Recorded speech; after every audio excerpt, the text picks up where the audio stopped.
Story நேரம் தமிழ் வியூவர்ஸ்க்கு hi. Flourish to போனியோட 11th எபிசோட்ல என்ன ஆக போகுது அப்படின்னு தான் இன்னைக்கு இந்த வீடியோல பார்க்க போறோம். லாஸ்ட் எபிசோட்ல ஷெங்கியை அவளோட இந்த எக்ஸ் ஹஸ்பண்ட் கிட்ட இருந்து வைஃபா போய் காப்பாத்திருந்தா லாஸ்ட் எபிசோட் அதுல தான் முடிஞ்சது. இந்த எபிசோட்ல அந்த ஆளு ஷெங்கியை பார்த்து கூப்பிடுறான். இங்க பாரு, ஒரு புருஷன் இல்லாம ஒரு பொண்டாட்டியால எப்படி தனியா வாழ முடியும்? அதுவும் இல்லாம நீ இல்லாமலும் என்னால இருக்க முடியல. என் கூட திரும்ப வந்துரு. உன்னை அடிச்சதெல்லாம் நினைச்சு நான் ரொம்ப வருத்தப்படுறேன். இதுக்கு மேல அப்படிலாம் நடக்கவே நடக்காதுன்னு சொல்ல வைஃபா பாத்துட்டு இருக்கா. அவன் உன்னை அடிச்சதெல்லாம் நல்லா யோசிச்சு பாரு. இதே மாதிரி எத்தனை தடவை இனிமே உன்னை அடிக்க மாட்டேன்னு கூட உன்கிட்ட சொல்லியிருப்பான். அந்த மாதிரி இருக்கிறவனை நம்பி நீ திரும்ப போறியா?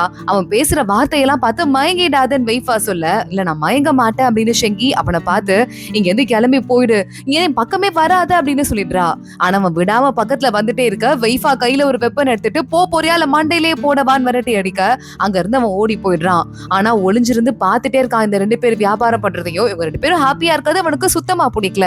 அங்க இருந்து பூச்செடி எல்லாம் வாங்கிட்டு ஆளுங்க போவாங்கல்ல, அவங்க பின்னாடியே நேரா இவனும் ஃபாலோ பண்ணிட்டு போய் கிளம்பிடுறான். அன்னைக்கு ஒரு நாள் நைட்டு நம்ம வைஃபாவும் ஷெங்கியும் வீட்டுல உட்காந்து மறுபடியும் படிச்சுட்டு இருக்காங்க. இப்ப ஷெங்கி கொஞ்சம் கொஞ்சமா படிக்க ஆரம்பிச்சிடுறா. அவளுக்கு சொல்லி கொடுத்துட்டு வைஃபா ஒரு ஊதுபத்தியை ஏத்துறதுக்கு அந்த சாம்பிராணியை போட்டுட்டு இருக்க, அதை வேகமா ஷெங்கி படிக்கிறா. என்னால அதை படிக்க தெரியுமே அப்படின்னு சொல்லிட்டு உங்க அம்மா அதை சொல்லி கொடுத்தாங்களா? ரொம்ப பிரமாதமா இருக்கு நீ செய்யறது. இதுல அமைதி நிம்மதின்னு தானே போட்டிருக்கு அப்படின்னு கேட்க, ஆமா அப்படின்னு வைஃபா சொல்றா. ரொம்ப நல்லா இருக்கு, இதை ஏத்தி நம்ம சாமி கும்பிடலாம் அப்படின்னு ஷெங்கியும் சொல்லிக்கிட்டு இருக்கா. இவங்க ரெண்டு பேரும் ஜாலியா சிரிச்சு பேசிட்டு இருக்காங்க. அப்போ உடனே ஷெங்கி ஒரே ஒரு நிமிஷம் இரு அப்படின்னு தனியா அவளோட ரூமுக்கு போயிட்டு ஒரு கிஃப்ட் கொடுக்குறா. ஒரு Dress ஒண்ணு ஷெங்கி வாங்கி கொடுத்திருக்கா நம்ம வைஃபாக்கு. என்னால பெருசா எதுவும் கொடுக்க முடியல, சேர்த்து வச்சு என்னோட சம்பள காசுல இருந்து இந்த கிஃப்ட நான் உனக்காக வாங்கியிருக்கேன்னு சொல்ல, நம்ம கிட்ட காசே இல்ல, உன்கிட்ட இருக்கிற கொஞ்சம் காசை உனக்காக வாங்கிக்காம எனக்கு வாங்கி கொடுத்திருக்க, உனக்கு Dress நான் அப்புறமா உனக்கு வாங்கி தரேன் புரியுதான்னு சொல்ல, அதெல்லாம் அப்புறம் பாத்துக்கலாம்னு ஷெங்கி சொல்றா. இப்ப நம்ம கொஞ்சம் காசு சேர்த்து வச்சிருக்கோம், இந்த ஊரை சுத்தி கூட நமக்கு பார்க்க நேரம் கிடைக்கல, நாளைக்கு நம்ம வேணா வெளியே போலாம் அப்படின்னு வைஃபா சொல்லிக்கிட்டு இருக்கா. வைஃபாவும் ஷெங்கியும் அடுத்த நாள் கிளம்பி வெளியே போறாங்க. ஜாலியா மார்க்கெட்டுக்கு போயிட்டு வேடிக்கையெல்லாம் பார்க்க ஆரம்பிக்கிறாங்க. ஷெங்கியும் வைஃபாவும் சிரிச்சுட்டே அங்க இருந்து போகும்போது அங்க வரைகிற ஒரு ஆர்டிஸ்ட் ஒருத்தங்க இருக்காங்க. நம்ம எந்த மாதிரி சொல்றோமோ அப்படியே வரைஞ்செல்லாம் கொடுப்பாங்களாம். அதை பார்த்து வைஃபா சொல்றா, என் அம்மா மாதிரியே ஒரு உருவத்தை பெயிண்டிங்கா வரையணும்னு ஆசைப்பட்டேன், நம்மளே நம்ம வரைஞ்சுக்கலாம், அம்மாவே வரைஞ்சு கொடுக்கலாம் அப்படின்னு சொல்ல, உடனே அங்க பாத்துட்டு ஷெங்கி உடனே எனக்கு ஒரு தம்பி இருந்தான், என் அம்மா அப்பாவும் என் தம்பி கிட்ட நம்மளவா பேசவே விட மாட்டாங்க, எங்க எனக்காக அவன் வாழ்க்கையை கெடுத்துக்குவானோ அப்படின்னு நினைச்சிட்டு இப்ப பாவம் அவனே ஏதோ ஒரு சின்ன இடத்துலதான் வேலை பார்த்துட்டு இருக்கான். நான் கல்யாணம் பண்ணி வந்ததுல இருந்து அந்த ஆள் என்ன வேற யாரையும் பார்க்கவே விட்டதில்ல, எங்கேயும் போக விட்டதில்லைங்கிறதால நான் அவனை கூட பாக்கலன்னு சொல்ல வைஃபா பாக்குறா. இப்போ என்கிட்ட முன்னாடியே சொல்லல, நம்ம நமக்காக வாழ ஆரம்பிச்சிட்டோங்கிறதால நீ கொஞ்சம் காசு சேர்த்ததுக்கு அப்புறமா உன் தம்பியை போய் பாத்துட்டு வான்னு சொல்ல, ஆமா இன்னும் கொஞ்சம் திங்ஸ் எல்லாம் வாங்குற அளவுக்கு காசு சேர்த்துட்டு என் தம்பியை போய் பாப்பேன், ஒருவேளை அவன் வரத்துக்கு ஐடியால இருந்தான்னா அவனை இங்க கூட்டு வந்துருவேன், நாங்க ஜாலியா இங்கே வாழ்வோம் அப்படின்னு சொல்லிட்டு இருக்கா. வைஃபாவும் ஹாப்பி ஆயிடுறா. ரெண்டு பேரும் பெயிண்டிங் வரையறதுக்காக நின்னுட்டு இருக்காங்க. அடுத்த நாள் காலைல வைஃபா அவ வண்டியை தள்ளிட்டு பூக்கடைக்கு வந்துட்டு இருக்க, அதுக்கும் முன்னாடியே ஒரு கூட்டமே நிக்குது. எல்லாருமே உங்ககிட்ட வாங்கின பூ வாடி போயிருச்சுமா, எப்படி ஒரு 2-3 நாள்ல வாடுற பூவை எங்களுக்கு கொடுத்து ஏமாத்துற, ஆள் ஆளுக்கு கத்த ஆரம்பிக்கிறாங்க. வைஃபா பாக்குறா, இதுல தண்ணி நிறைய ஊத்திருக்கீங்க அதனால வாடிடுச்சு, அதுவும் இல்லாம இதுக்கு முன்னாடி இருந்த பூவெல்லாம் என்னால சரி பண்ண முடியாது, இதை என்னால சரி பண்ண முடியும்னு சொல்ல, அந்த இடத்துக்கு கரெக்டா அந்த எக்ஸ் ஹஸ்பண்ட் வந்துடுறான். இப்ப வேற ஷெங்கி வேற இல்ல. அவனை பார்த்ததுமே வைஃபா இவன் பண்ண வேலையாதான் இருக்கும் அப்படின்னு முறைக்க ஆரம்பிக்கிறா. என்னம்மா எஸ்கேப் ஆகலான்னு பாக்குறியா, எங்க கிட்ட ஏமாத்திட்டு காசெல்லாம் ஆட்டையை போட்டு ஊரை விட்டு கிளம்பி ஓடுறதுக்கு ட்ரை பண்ற, அதுவும் இல்லாம உன்னை முன்ன பின்ன பார்த்ததே இல்லைன்னு அங்க இருக்கிறவங்க எல்லாம் கத்த ஆரம்பிக்கிறாங்க. ஒரே ஒரு லேடி இருக்காங்க, அவங்களுக்கு வைஃபாவை பார்க்க பாவமா இருக்கு. இல்லம்மா நான் உன்கிட்ட தான் வாங்கினேன், ஃபர்ஸ்ட் நீ கடையை ஆரம்பிச்ச அன்னைக்கே வாங்கிட்டேன், எனக்கும் செடி வீணா போயிடுச்சு அப்படின்னு சொல்ல, இவகிட்ட என்னையா பேச்சு, அடிச்சு நவுத்துங்க கடையை, நம்மளையே ஏமாத்துறா அப்படின்னு அந்த எக்ஸஸ்மெண்ட் இருக்கானே கடையவே காலி பண்றான், எல்லா செடியையும் உடைக்கிறது அப்படி அப்படின்னு. அங்க ஷெங்கியும் ஓடி வந்துடுறா. வைஃபாவை காப்பாத்துறதுக்கு ட்ரை பண்றா. ஆனா கடை ஒட்டுமொத்தமா உடைஞ்சிருது. அது மட்டும் இல்லாம பானை எல்லாமே உடைஞ்சிருது. பூவெல்லாம் கூட போட்டு அந்த நாள் மிதிக்க ஆரம்பிக்கிறான். என்னாலதான் இப்படி ஆயிடுச்சு, நான் அவனை பாத்துக்கிறேன்னு ஷெங்கி அங்க இருந்து போக வைஃபா பாக்குறா. அவன் வேணும்னே பண்றான், நீ பேசுற எதையும் கேட்க மாட்டான் அப்படின்னு சொல்லிட்டு அங்க இருக்கிறவங்க கிட்ட போயிட்டு, இந்த செடியெல்லாம் நான் தான் உங்களுக்கு கொடுத்தேன், இப்போது வீணா போயிடுச்சு, அதை என்கிட்ட நீங்க கேட்டிருந்தா நான் ரீஃபண்ட் கூட கொடுத்திருப்பேன், அதுக்காக இவ்வளவு மோசமா எங்க கிட்ட நீங்க பிஹேவ் பண்ணணும்னு அவசியமே இல்ல, இங்கே இருங்க காசு எடுத்துட்டு வரேன் வைஃபா கிளம்புறா. ஆனா அந்த ஆள் விட மாட்டேங்கிறான் அந்த எக்ஸ் ஹஸ்பண்ட்.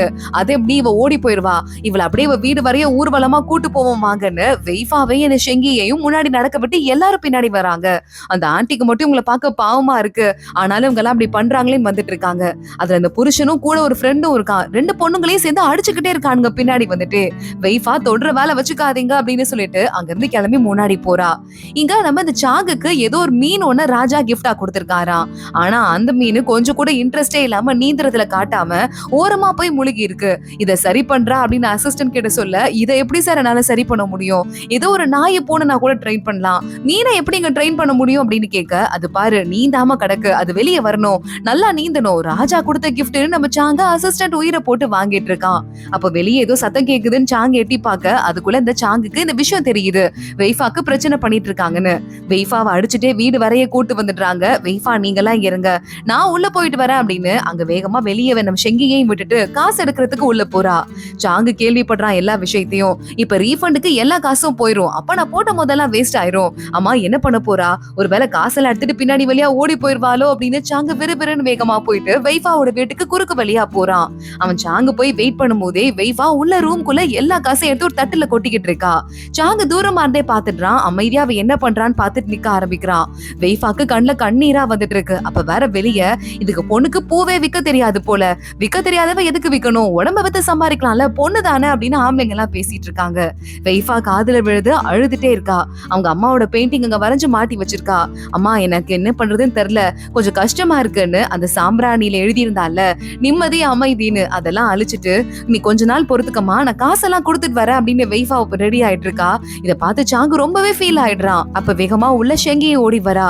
சாங்கு உடனே கொஞ்சம் அமைதியாரு, அவ நல்லதா இருக்கா, காசு எடுத்துட்டு இருக்கா, வந்துருவா அப்படின்னு சொல்லும் போதே வெய்ஃபா பாக்குறா, காசு எடுத்துட்டு கிளம்புறா.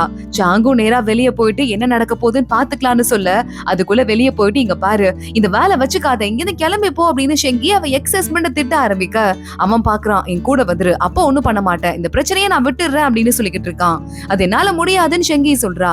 சாங்கோட அசிஸ்டன்ட் இதை பார்த்து நம்ம சும்மாதான் இருக்க போறோமான்னு கேட்க, இந்த ஊர்ல நிறைய பிரச்சனையை வெய்ஃபா பார்க்க போறா, இந்த பிரச்சனையை அவளே சமாளிச்சுக்குவா அப்படின்னு சொல்லிக்கிட்டு இருக்கும் போதே வெய்ஃபா கதவை திறந்துட்டு, எல்லாருக்கும் காசு கொடுக்கறதுக்கு நான் ரெடியா வந்திருக்கேன், ஆனா என் வீட்டுக்குள்ள வந்து நீங்க டேபிள உடைச்சிருக்க, நீ கப்பெல்லாம் தள்ளி விட்டுருக்க, அதுக்கான காசெல்லாம் நீ என்கிட்ட கொடுத்துதான் ஆகணும். அது மட்டும் இல்லாம இவன் இருக்கான்ல இந்த பொண்ணோட எக்ஸ், அதனால எங்களுக்குள்ள பர்சனலா ரிவெஞ்ச் எடுக்கிறதுக்காக இவன் இங்க வந்திருக்கான். அவன் ஏத்தி விட்டதால நீங்க வந்து நீங்களும் இந்த மாதிரி மோசமா பிஹேவ் பண்ண வேண்டாம், காசு கொடுக்கணும் உங்களுக்கு, அவ்வளவுதானே, நான் கொடுக்குறேன், மத்ததெல்லாம் அமைதியா இருங்க, நான் பிசினஸ் பண்ண வந்திருக்கேன், உங்கள்ட்ட நல்ல பேர் வாங்காம இங்க இருந்து ஓடியே போக போறது கிடையாதுன்னு வெய்ஃபா சொல்றா. சாங்கு பாக்குறான், இனிமே இவ சமாளிச்சுக்கு வா போலாம், மத்தபடி இந்த இடத்த கிளீன் பண்றதுக்குலாம் நீ ஹெல்ப் பண்ணிட்டு வா அப்படின்னு சொல்ல, இந்த ஒருத்த எக்ஸ் இருக்கான்ல அவன் கூட ஒரு ஃப்ரெண்டு ஒருத்தன் வந்திருக்கான். ரெண்டு பேரும் கிளம்பி வெளியே போறாங்க. நடந்த சண்டையில இந்த ஷெங்கியோட பவுச்சை திருடிட்டேன், இதை வச்சு நாளைக்கு வேணா ஒரு வம்பளத்துக்கலாம் அப்படின்னு அங்க இருந்து கிளம்பி போயிடுறான். இங்க சாங்கு பாத்துட்டு இருக்கான். வெய்ஃபா அழுதுட்டு இருந்தால அந்த ஞாபகம் வருது. அவ அழுத முகத்தை யோசிச்சு பார்த்துட்டு, ஏன் இந்த பொண்ணு இப்படி இருக்கா, மறுபடியும் வந்துட்டு அழுதுட்டே என் கண்ணுல பட்டுட்டு இருக்கா, எனக்கு பாவமா வேற இருக்கு அப்படின்னு மனசுக்குள்ள யோசிக்கிறான். இவகிட்ட இருந்து கத்துக்கிறதுக்கும் நிறைய இருக்கு போல அப்படின்னு. அன்னைக்கு நைட்டு கையில இந்த மீன் தொட்டி எடுத்துட்டு வெய்ஃபாவோட தோட்டத்துக்கு போக, வெய்ஃபா அழுதுட்டே பூவெல்லாம் சரி பண்ணிட்டு இருக்கா. மறுபடியும் அழுதுட்டு இருக்கா. என்ன ஏன்னா அவ போட்டு டார்ச்சர் பண்றான்னு தெரியல அப்படின்னு சாங்க அங்க உட்காந்துட்டு, எல்லா பூச்செடியும் வீணா போயிடுச்சு போல, எல்லா காசையும் திரும்ப கொடுத்துட்ட, பிசினஸ் என்னாச்சுன்னு கேட்க, எங்களை மன்னிச்சிருங்க, நாங்க சீக்கிரமா காசு திரும்ப கொடுத்துருவோம், சில தப்பு பண்ணிட்டேன், அங்க இருந்து மலையில இருந்து எடுத்துட்டு வரும்போது அந்த செடி கொஞ்சம் ஸ்ட்ராங்கா இல்ல அப்படின்னு எனக்கு இப்ப தெரியுது, நான் அக்செப்ட் பண்ணிக்கிறேன், அது தப்பு தானே சொல்ல, சரி ஓகே அடுத்து என்ன ஐடியா வச்சிட்டு இருக்க அப்படின்னு சாங்க கேக்குறான். இதோ இந்த பூவை பாருங்க, கலர் கூட ரொம்ப அழகா இருக்கு, அதுவும் இல்லாம உங்க பணத்துக்கு நான் பொறுப்பு, இந்த பூவெல்லாம் வளர்ந்ததும் இதை வித்தோம்னா இதுக்கு எந்த ஆபத்தும் வராது, கண்டிப்பா எல்லாமே சரி ஆயிடும் அப்படின்னு சொல்லிட்டு வெய்ஃபா சொல்லிக்கிட்டு இருக்கா. சரி ஓகே நீ ஏதோ சொல்ற, நானும் நம்புறேன், இங்க பாரு இந்த கொஞ்சம் மீன் இருக்கு பாரு, இதை நீ பாத்து கொடுத்த அப்படின்னா இந்த விஷயத்தை பத்தி நான் பெருசா பேச மாட்டேன், இந்த மீன் எனக்கு காப்பாத்துறதுக்கு ஹெல்ப் பண்ணுவியான்னு கேட்க, இதெல்லாம் கூடவா நான் பாக்கணும் அப்படின்னு சொல்லிட்டு, ஆனா மீன் கடல்ல இருந்து வந்திருக்கு, அதை இப்படி வெளிச்சம் மேல படுற மாதிரி இருந்தா அதுக்கு எப்படி செட் ஆகும்னு அவ போய் கொஞ்சம் பூவை இலையெல்லாம் பறிச்சு அந்த தண்ணி மேல போடுறா. கொஞ்சமா மீனை வேற இடத்துல இருக்கிற மாதிரி கொஞ்சம் இது ஏமாத்தும், அதனால மீனுக்கு நம்ம ஏதோ பாதுகாப்பான இடத்துல இருக்கோம்னு தோணும்ல அப்படின்னு சொல்லிக்கிட்டு இருக்க, நல்லா மீனை கூட ஏமாத்துறது எப்படின்னு உனக்கு நல்லாவே தெரிஞ்சிருக்கேன் சாங்க சொல்லிக்கிட்டு இருக்கான். எனக்கு எல்லாமே இந்த பூ தான், இதை வச்சுதான் எனக்கு தெரியும்னு அவ சொல்லிட்டு இருக்கா. சாங்க உடனே பூ தான் எல்லாமே சொல்ற, உனக்கு வேற பிசினஸ் எதுவும் தெரியாதா, வேற ஏதாவது பண்ண ஆரம்பிக்கலாம்னு கேட்க, இது எங்க அம்மா எனக்கு சொல்லி கொடுத்தாங்க, இதை எத்தனை தடவை நான் கைவிட்டாலும் மறுபடியும் எனக்கு ஸ்டார்டிங்ல இருந்து ஆரம்பிக்க தெரியும், அதனால நான் இதை தான் பண்ண போறேன், உங்களுக்கு ஒருவேளை இது யூஸ்லெஸ்ஸா இருக்கலாம் அப்படின்னு அவ சொல்லும் போதே அங்க பார்த்தா அந்த மீன் இருக்குல்ல வெளியே வந்து நீந்த ஆரம்பிக்குது, அந்த இலைக்கு கீழே பாரு இந்த பக்கம் வந்துருச்சு, வெளியே வந்துருச்சு அப்படின்னு நம்ம வேகமா வெய்ஃபா சொல்ல, சாங்க உடனே ஆமா அப்படின்னு ஹாப்பி ஆயிடுறான். இங்க அடுத்த நாள் காலையில வெய்ஃபா ஒரு வழியா நம்ம ஷெங்கிக்கு ட்ரெஸ் எடுத்துடுறா. ட்ரெஸ் எடுத்துட்டு உனக்கும் ட்ரெஸ் எடுத்தாச்சுன்னு வெளியே வர, நம்மள்ட்ட காசே இல்ல, ஏன் இந்த மாதிரி பண்ண அப்படின்னு கேட்க, பரவாயில்ல உன் மேல எந்த பழியும் இருக்கு நீ போட்டுக்க வேண்டாம் ப்ளீஸ், நீ அந்த மாதிரி ஃபீல் பண்ணாத, நேத்துல இருந்து நீ மூஞ்சி தூக்கி வச்சுட்டே இருக்க, எப்படியா இருந்தாலும் நமக்கு பிரச்சனை வரதா செய்யும், அது எந்த ரூபத்துல வருதுங்கிறத நம்மளால கண்டுபிடிக்க முடியாது, அதை பத்தி கவலைப்படாத, இல்லாத அந்த லேடி இருந்தாங்கல்ல ஒரு ஆண்டி, அவங்க வந்துட்டு ரொம்ப ரொம்ப நல்லவங்களா இருந்தாங்க. நேத்து நமக்காக அவங்க பரிஞ்சு பேசினாங்க.